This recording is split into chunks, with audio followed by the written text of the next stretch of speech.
Hey yo, what's up guys? It's your boy Ash back again with a new video. I hope you guys enjoy your week so far. It is Wednesday and all the team lists have come out, so your boy woke up really early, got dressed, and did this video. So I hope you guys enjoy. Like and subscribe if you love the content going on in the channel right now. As I said before, we're a community. Feel free to comment down below your thoughts of the weekend, your teams, and how everyone's lined up. So let's jump through all the team lists of the weekend. Quick, give two or one key matchup of each game, and then go through my fantasy lineup. So the first game of the weekend, we got the Broncos versus the Rabbitohs at Accord Stadium in Sydney. Not many changes to the lineups here other than Big Payne Haas is not playing, unfortunately, with a shoulder injury. My key matchup in this game is Adam Reynolds versus Lockie Ilias and Cody Walker versus Tyson Gamble. Both the Sixers are a little bit fiery, and I love to see that. They're going to be real competitive. And also, just watch out, Reynolds probably going to get some shots, late shots maybe for Jai Arrow. So if you got Jai Arrow in your fantasy this week, man, expect a couple of penalties conceded on on that tile. So in this game, I reckon it's going to be a tight one. I think I really do think that. I think the Rabbits might get him in Sydney. Next game of the weekend, we got the Raiders versus the Doggies, and my key matchup for this game is Brad Snyder versus Kyle Flanagan as both sevens. I think they're both keys to each side. Flano has been playing pretty well for the last couple of weeks for the Doggies, and Brad Snyder, who I think has been playing really, really well for the Raiders. I think they're just squads, you know, when they get ahead, they start thinking about like the whole news of them being faders. So they try a bit too hard, and you know, I think Snyder's been actually really good for them. So in this one, I got it's a tough game. No Jack Whiten for the Raiders really does it for me. I think I got the Doggies in this one. Unfortunately, I don't know. The Doggies come off a win, so I'm going to go to Raiders in this one. I'll go the Raiders for the boys because, you know, you just need a bounce back, man. Like, I think he's lost 6 in a row now. So, yeah, I'm going to go to Raiders for the win. Next game of the weekend, we got the Panthers versus the Eels. My key matchup in this game is definitely the matchup of the halves. Nathan Cleary and Jerome Luai versus Mitchell Moses and Dylan Brown. Dylan Brown's finally got his 6th jersey back, which is we've all been waiting for. And I'm excited to see this game now. Like, I think this is going to be a classy game. Now the Eels are pretty much not back to full strength, but they're going to be a little bit better than what they were the last couple of weeks. And the Panthers are just waiting for that team to knock them off. They've been so good. Like, they've been amazing. So in this one, I feel like this could be the week where the Eels do it. Like, I feel like the Eels have come under a little bit of scrutiny, so they're going to come out and really give it to the Panthers. So I'm going to Eels in this matchup. This is my little one. I'm not sure what the betting odds are on it, but check it out. Next game, I got the Seagulls versus the Tigers. My key matchup in this one, first off, you know, Tommy Turbo is back, so that's amazing. And then Ben Travojevic is there too. My key matchups in this game is DC versus Jackson Hastings. Bro, it's looking like I'm going all key matchups as halves, but, you know, they're so important to their sides. Like, DC his kicking game's been amazing for the Seagulls this year, and now they're getting Tommy back. So, and Jackson Hastings, as I said, if you ever watch him play, man, he's playing old school footy in a new day. So, I really love watching him play. Other big in, Otikamanu is back off injury, so I'm excited to see how he goes as well. He's one of their best forwards, so, and they've been missing him for a little bit, but they've been playing amazing footy, so, you know, it's good to have him back. I think the Seagulls will be able to do this one. I think they're just a bit too classy around the park now, but back with Joshy Schuster. So I got the Seagulls. Next game, we got the Roosters versus the Titans, and fuck, man, like, if you're a Titans fan, bro, you 2 weeks in a row, like, you know, I know the Roosters didn't play that well against the Doggies, but, like, they're looking for a bounce back game, and the last thing you want to be is a bounce back from the Roosters, because you're looking at about 30 points and up. So, my key matchup in this one is definitely, again, it's got to be the halves. If not the halves, it would be the fullbacks. So, James Tedesco and Alexander Brimson, or AJ Brimson. Other matchups that, like, this, you know, Tino versus Radley is going to be a fucking freak of a matchup as well. So the Titans without Fafita, I'm not sure how they'll go, like, where their strike comes from there, but I'm going the Roosters. The Roosters need to bounce back, and unfortunately the Titans, they're so up and down, and I know the Roosters have been this year, but I just feel like Robinson's going to get everything he wants out of it, so yeah, I'm going to Roosters. Next game of the weekend, we got the Cowboys versus the Knights, and again, Knights fans, like, oh, bro, the Cowboys are looking in form right now, and I don't think they're going to be like that team that lets the Knights off with a win here. So my key matchup in this one is Scotty Drinkwater versus Kalen Ponga. Scotty Drinkwater has just emerged as this, like, killer fullback, which apparently, like, you know, before this, you know, when he was at the Storm and all that, they reckon he was their next best thing. And unfortunately with injuries, he had to go to the Cowboys. And the Cowboys used as a 6 before, and I thought he was a decent 6, but, watching him play fullback, man, like, that guy's talent is out of this world. And we all know KP, he's, talent stacked. Like, he's the man. Like, he can do a lot of things on that football field. I think just overall, he just needs to get the ball a little bit more and just show a little bit more, like, in those little effort areas in the game. Not so much of what he can do, because he can do everything on the football field. It's just the little things. I think the Cowboys do him in this one. I think the Cowboys, not 13 plus. I think the Knights got to have to come out with this showing, but I think the Cowboys win. Storm v Dragons, first game on Sunday. Tough game for the Dragons to, they've just come off a really, really tough game with the Tigers. And they're going to have to back it up against the Storm, who are red hot at the moment. My key matchup in this one is going to be a little bit different. I'm keen to watch Zachy Lomax versus Remus Smith and Moses Suli versus... it'll be Zachy Lomax versus Olam and Moses Suli versus Remus Smith. I reckon that's going to be a crazy good matchup. Other ones, obviously the halves. It's going to be a crazy game. I got the Storm winning this one, but I think the Dragons are going to be in the fight all the way till probably about the 60th minute and then maybe die off. So I got the Storm winning. Last game of the weekend, we got the Warriors versus the Sharkies. Tough matchup for us, especially the way we looked last week. But a couple of little changes with us. Obviously, Sirenen's out.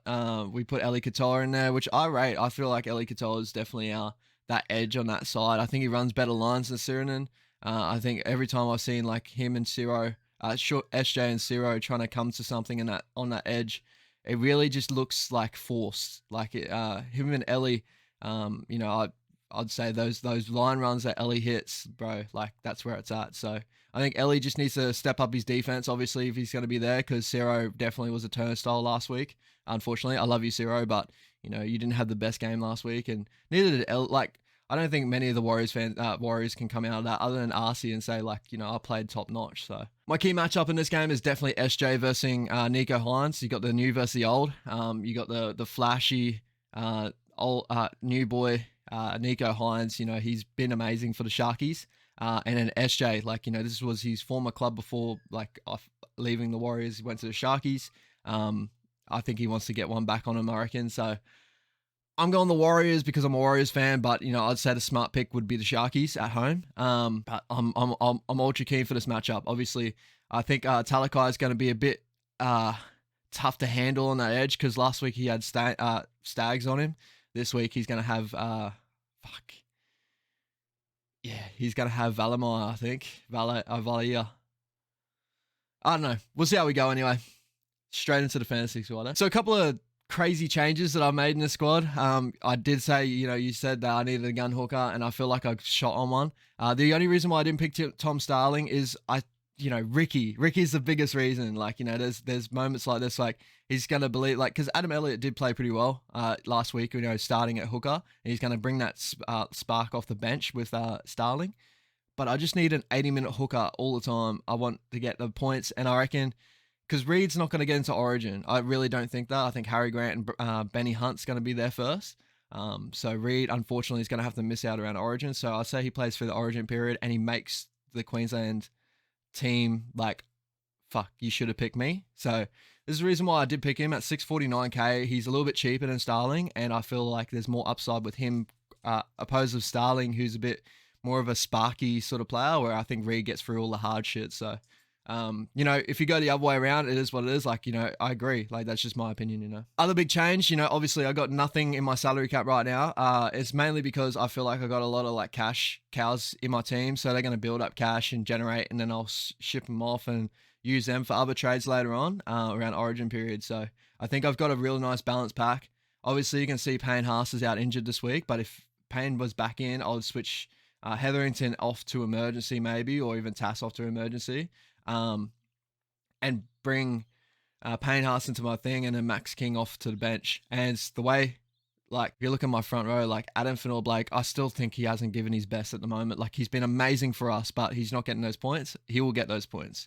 Payne Haas, you know, he's the man. And then Jason Tamalolo's back in form. And like, you know, a couple of years back, knowing in fantasy, man, like Jason Tamalolo was the man, you know? So I'm excited. I'm excited to see, like, you know, the Cowboys look a bit more sturdy this year, so he can get more consistent points. So I'm quickly going to run through the team. You know, obviously you can see the trades I've done. So Snyder, I've pulled out Snyder for Tamalolo.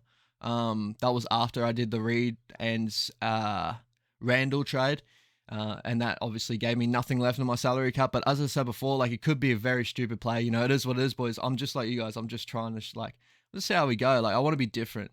Everyone else has pretty much got very similar teams and similar aspects because, you know, as I said, shout out to NRL Fantasy Analysis. He's got amazing content. And I think, like, everyone follows it, obviously, because, like, he's smart. He understands it.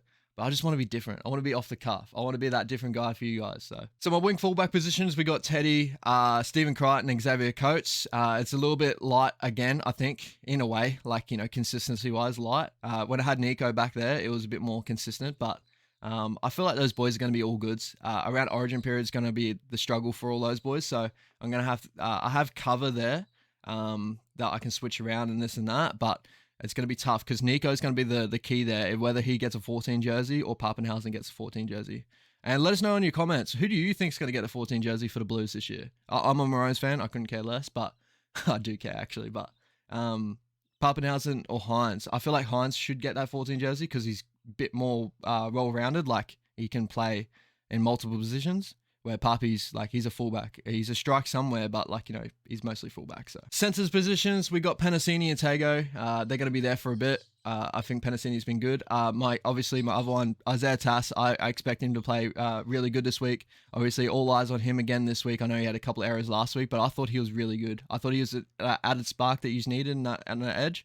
A little bit different to Tane. Tane is a bit more like freakish out of nowhere, like he'll put a big hit on that, but, you know. Halves pairing, we've got Cleary and Nico Hines. They're going to probably stick sturdy for most of the season as well. Maybe looking at, like, someone I could trade for to get a wing fullback or maybe a half and then drop Hines down. Might be looking at Cody Walker as well. He's caught my eye a little bit. Like, I think he's going to start, you know, putting good games together. I think if he's jumped on that train now, I think jump on it. So Jeremiah Nanai and Liam Martin's my edges. They haven't changed too much for most of the season. Adam Fanor, Blake, Max King, and Jason Tamalolo is my mids, and I'm excited for that this week. Reed Marnie is my hooker this week, so I expect big, consistent minutes from him and great games. So, like, I haven't seen him get pulled off from Mitch Rain for the last couple of weeks, and I like that because I think Reed's an 80-minute hooker and he can do it. Brendan Smith's on my bench, Tuolangi's on my bench, Isaiah Tass, and Kobe Hetherington this week. As I said, Payne Haas is out with injury, so he's going to be slotting in maybe when he comes back, pushes King back to the bench. Taff, Cooler, and Wishart all looking at playing this week. Wishart probably won't score too well because he only gets like 5 minutes a game. Cooler is sitting around there like he's waiting to have an amazing explosive game. I don't know when that happens, but it will happen. Trust me. I think he's a stud. And Blake Taff, who's, you know, he's starting to warm into the contest now. He's not having his best games, but, you know, he will get better and better. I've seen good out of him when he came around a final series, so I think he's going to be all good. So yeah, boys, as I said before, comment down below what your thoughts of the team are, what your thoughts on the weekend are. You know, who you go for, who you reckon is going to take out that 14 jersey. And yeah, as I said, like, we're a community, so just let me know in the comments, like, give your feedback, give anything. Like, I'm keen for any sort of chat, as you know. So yeah, hope you guys have a good week. Up the Warriors. Let's go.